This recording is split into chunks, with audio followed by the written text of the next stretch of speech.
Dr. James Yoder here with on-site PT at Chagrin Falls CrossFit, talking about shoulder mobility, thoracic mobility to help overhead lifting and kind of getting that overhead extension position, okay? So we'll start with, you always want to do your thoracic mobility stuff first. With anything that we're doing, we always want to prioritize joint mobility stuff and target those restrictions first before we do soft tissue, and then definitely before we try to do some motor control work. We want to gain movement first in the joints and then use that new movement right away if we want it to carry over to functional activities, okay? So we'll start with, we see a lot of people do work with the foam roll, but most of the time they don't do it right, okay? And it's, again, we got to be very specific with some of this stuff. So I'm targeting right here. This is where I want to go after, okay?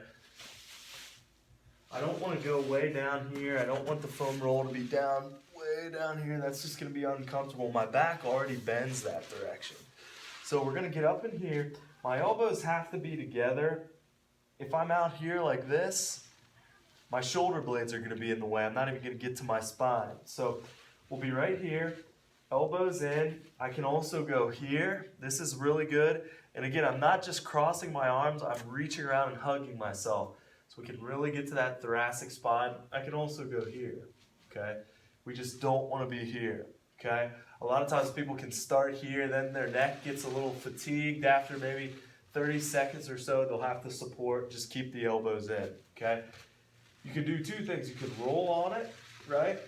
Get a couple cavitations or a couple cracks there. That's great.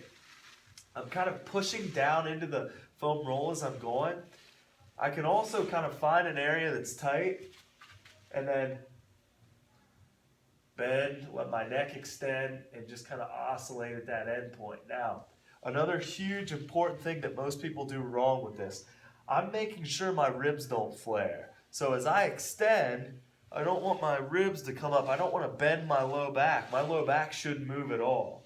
So I get into a position, I kind of activate my core because I don't want this to arch down here because I'm trying to target thoracic or upper back, and I'm here. So this is correct, this is incorrect, okay? And that distinction is very important because we're trying to combat this right here, this forward flexion. So I'm trying to bend this the other direction so I'm straight and I have good posture. Spend about 2 minutes on the foam roll, then go directly to this, okay?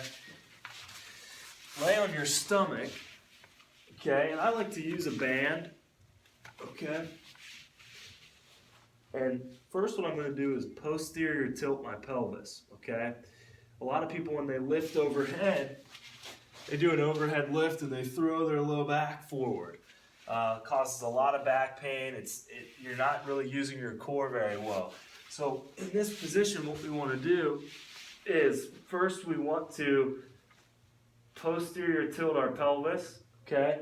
You'll kind of feel your butt muscles tighten and your stomach muscles tighten, okay? So I'm posterior tilting.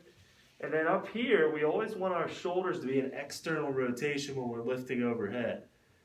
That's the most stable position of our shoulders, so we can facilitate that with the band. Okay, so I'm going to posterior tilt, externally rotate, and lift.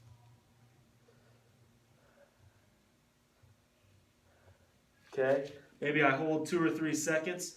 When I'm in that position, when you're in a difficult or challenging position, taking some diaphragmatic breaths through the stomach, that'll help you really own that position. So I'm here, posterior tilt, externally rotate, lift.